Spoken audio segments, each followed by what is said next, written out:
Pasangan Pak Mul. Bapak-Ibu semuanya, boleh tepuk tangan untuk kita semuanya.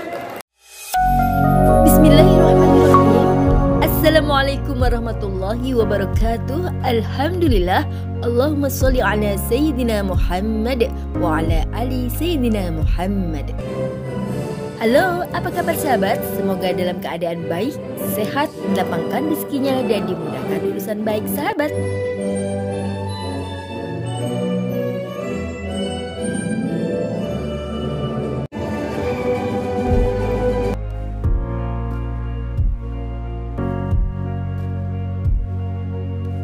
Tidak boleh nyontek ya. Tuliskan masakan favorit istri. Jawaban pasangan hari.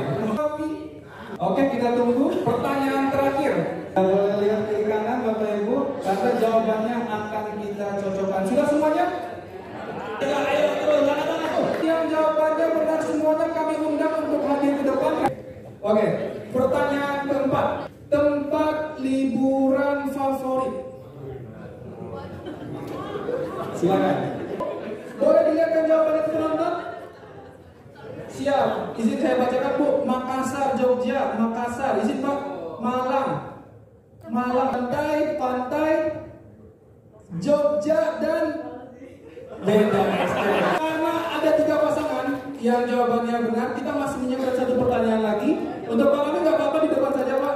Tidak apa, kita coba 1 pertanyaan lagi. Oke, siap-siap ya Bapak Ibu semuanya. Pertanyaan terakhir. Sebutkan tanggal pertama kali bertemu.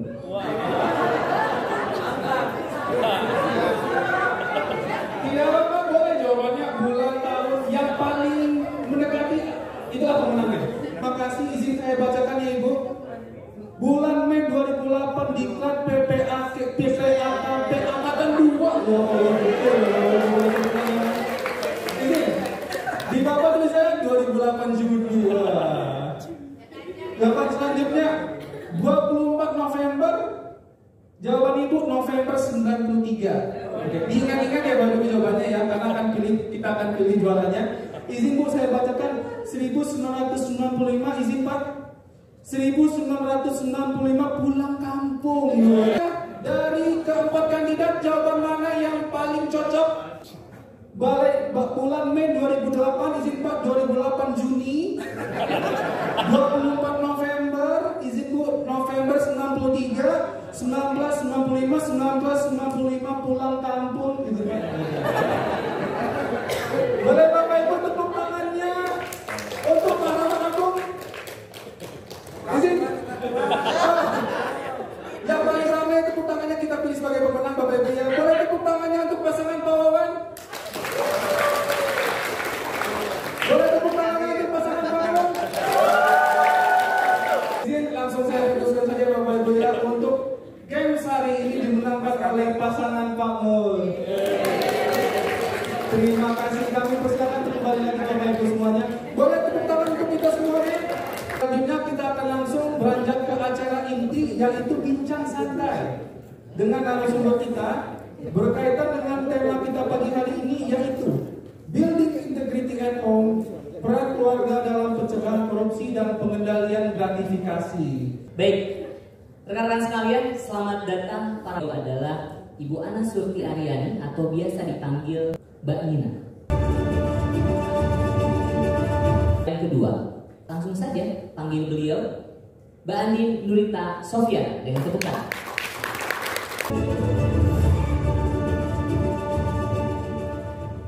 Baik, seberapa penting membangun integritas di dalam keluarga? Sekalian, boleh kita berikan aplaus dulu dong yang meriah buat kita semua. Kesempatan kepada Mbak Nina untuk menyampaikan. Silakan.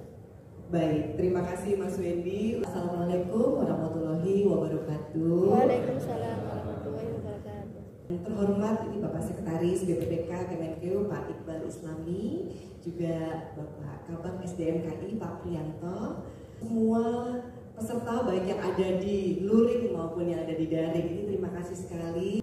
Kalau saya boleh tolong ditayangkan materi presentasinya. Nah, ini dia. Akan saya ceritakan itu memang adalah tentang korupsi dan juga pengendalian gratifikasi.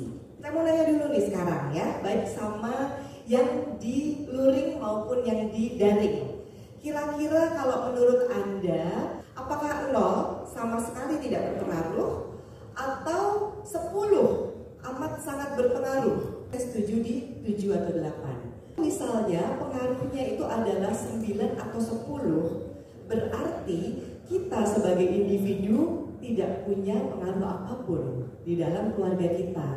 Padahal dalam sebuah teori sistem keluarga ya, harusnya tuh setiap individu anggota keluarga itu bisa menyumbangkan kontribusi tertentu. Next, beberapa ahli nih yang menuliskan. Saya paling suka buku yang di kiri nih, It Didn't Start With You. Yang menulis adalah Mark Wolin. Mark Wolin ini dia salah satu ahli transgenerational psychology. Jadi dia meneliti dan menuliskan tentang bagaimana keluarga bahkan nenek moyang itu bisa berpengaruh terhadap kita. Ya, artinya semua kebaikan, semua kekurangan itu sebetulnya bukan hanya dari kita. Bukan karena kita tuh ada sebagai persatuan sel telur dan sel sperma orang tua kita. Tapi orang tua kita dipengaruhi oleh orang tuanya orang tua kita dipengaruhi juga oleh orang tua atau bahkan kakek neneknya. Artinya it didn't start with you. Itulah kita sebagai orang dewasa tahu dan punya keputusan. Kemudian di sini juga disebutkan ada quotes yang cakep, children learn more from what you are than what you teach. Next, family is not an important thing, it's everything.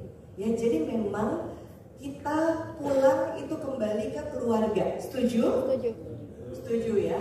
Hingga memang kita perlu paham nih, sebetulnya seperti apa keluarga saya, bagaimana saya berkontribusi terhadap keluarga saya. Kemudian yang di sebelah kanan nih, families are like branches on a tree. We grow in different direction yet our roots remain as one. Jadi walaupun kita mungkin ada yang ke kiri ya, ke dahan yang kiri, ada ke dahan yang di kanan, ada ke dahan yang di atas ataupun yang di bawah, akar kita sama. Nah, secara fisik kita pasti akan terpengaruh sekali ya dari keluarga kita. Kalau keluarga kita rata-rata tingginya 150, sebagus-bagusnya nutrisinya itu biasanya anaknya tuh 160. Rumusnya dokter anak untuk mengecek kira-kira tingginya tuh berapa, tambah 10 gitu ya, plus minus 10. Nah, untuk pengaruh kognitif misalnya wawasan kita, kemungkinan akan ada wawasan kita, pengetahuan kita yang sama dengan orang tua kita atau kakak adik kita. Walaupun kita lebih pintar atau kurang pintar dibandingkan keluarga kita, biasanya ada topik-topik obrolan yang selaras ya dengan keluarga kita. Kemudian secara emosional, apakah kita ini mampu mengendalikan diri, stabilitas emosi kita seperti apa, itu seringkali juga dipengaruhi oleh keluarga kita. Begitu pula secara sosial, bergaulnya sama siapa. Next slide. Nah, kemudian saya mau ajak untuk membayangkan, pernah punya mainan ini di rumah? Ada ya? Bayangin nggak? Misalnya nih katakanlah kan ada gajah, singa, monyet sama zebra. Kalau misalnya si singanya kita turunin, ya kita tarik ke bawah, apa yang akan terjadi pada yang lainnya? Tidak seimbang. Tidak seimbang, ya. Terus ikut goyang, ya. Mungkin ada yang jadi naik, benar nggak? Ya. Jadi kalau misalnya si singanya turun, mungkin monyetnya naik, benar nggak? Ada nggak yang tetap di posisi semula ketika singanya kita turunin? Nah, ini sebetulnya analogi terbaik ya dari keluarga. Kalau ada perubahan dalam salah satu saja anggota keluarga, semua pasti terdampak. Saya senang sekali kalau hari ini Pak Sutri ya gitu ya diundang bersama. Next slide. Nah, ini teori Freud triangle dari Cressy. Jadi di sini kan ada opportunity, rationalization, dan pressure.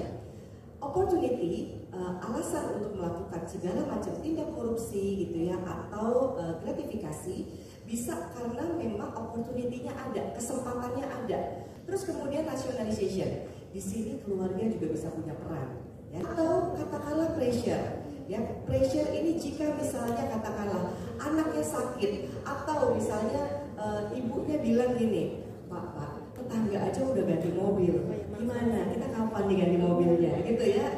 Si individu punya motif gitu ya, lebih tinggi untuk melakukan fraud. Gitu. Next slide, kita bahas apa dampaknya. Kemudian, apakah kita pasti harus terpengaruh oleh fraud triangle itu? Bisa nggak sih kalau kita sebagai keluarga itu menjadikan diri kita bersih, ya, dari tindak fraud itu? Bisa. Bagaimana keluarga bisa memberikan dampak positif? Jadilah keluarga tangguh. Ketika kita jadi resilient family, strong family, kita tuh justru bisa memberikan kontribusi positif kita daripada cuma sekedar dipengaruhi pressure atau rasionalisasi misalnya.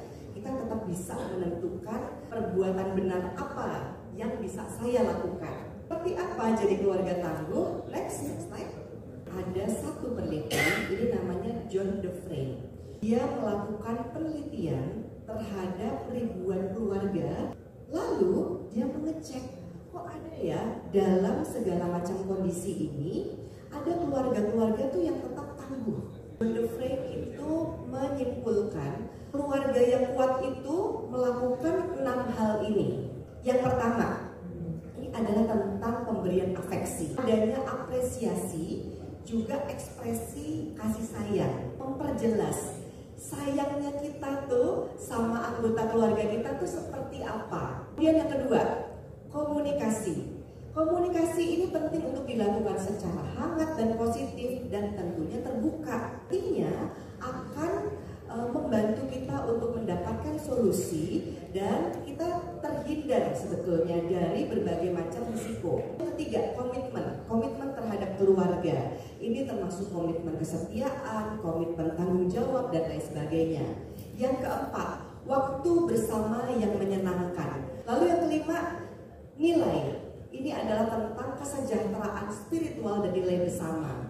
Jadi nilai apa yang kemudian Anda anut sebagai nilai keluarga Anda? Dan yang keenam, ini tentang kemampuan mengelola stres, ya, juga konflik secara efektif. Jadi kalau berantem, bisa nggak kemudian keluarga ini menyelesaikan? Oke, next slide. Kita mulai dari yang pertama, tentang afeksi. Saya ingin tahu nih, ibu bapak rekan-rekan sekalian, boleh nggak berbagi bagaimana cara Anda mengekspresikan apresiasi dan kasih sayang, ya, terhadap anggota keluarga? Dan langsung saya mau kasih pertanyaan keduanya, udah selaras belum? Apakah cara yang Anda gunakan sama atau berbeda dengan cara anggota keluarga mengekspresikan apresiasi dan kasih sayang? Yang dari sini dulu mungkin ada yang mau berbagi? Oh, silakan. Ini tadi yang ada nomor 1 ya. Oke. Mohon izin berbagi untuk mengekspresikan apresiasi kami. Kalau sebagai istri, saya mengekspresikannya kepada suami saya. Sebelum beliau datang, itu saya sudah menunggu dalam kondisi sudah mandi, rumah sudah rapi. Pagi dan sore kami bertemu di fit call untuk baca anak surat bareng. Di situ bentuk ekspresi kami untuk anak-anak kami, dan kami selalu berpesan setiap pagi dan sore itu ketika anak surat bareng kita tanya, ada yang mau disampaikan nggak nak? Jadi itu biasa. Tepuk tangan dong. Adina, pantesan apa namanya, saya waktu jadi stafnya kamu suka marah kalau ruangan berantakan. Oh, ternyata sudah dibiasakan. Ya, tapi sekarang saya udah nggak bisa ngebersihin lagi ruangan karena bukan stafnya kamu.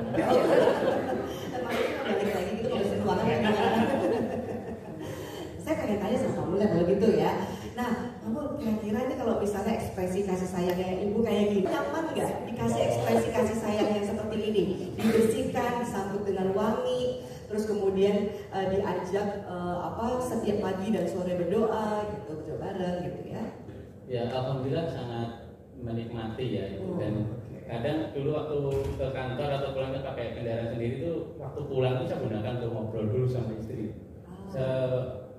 Setengah jam ya ada ya kan? Biasanya habis gitu jadi kita ngobrol gitu, cerita bagaimana kondisi kan kebetulan istri dulu ya, cerita di sekolah seperti apa gitu tadi itu. Luar biasa sekali, kita dapat banyak ilmu juga nih ya, tepuk tangan dong. Terima kasih banyak sudah berbagi. Cukup sekian sahabat, semoga sharing hari ini bisa memberikan inspirasi dan semoga sahabat semakin sukses. Jangan lupa bahagia. Wassalamualaikum warahmatullahi wabarakatuh.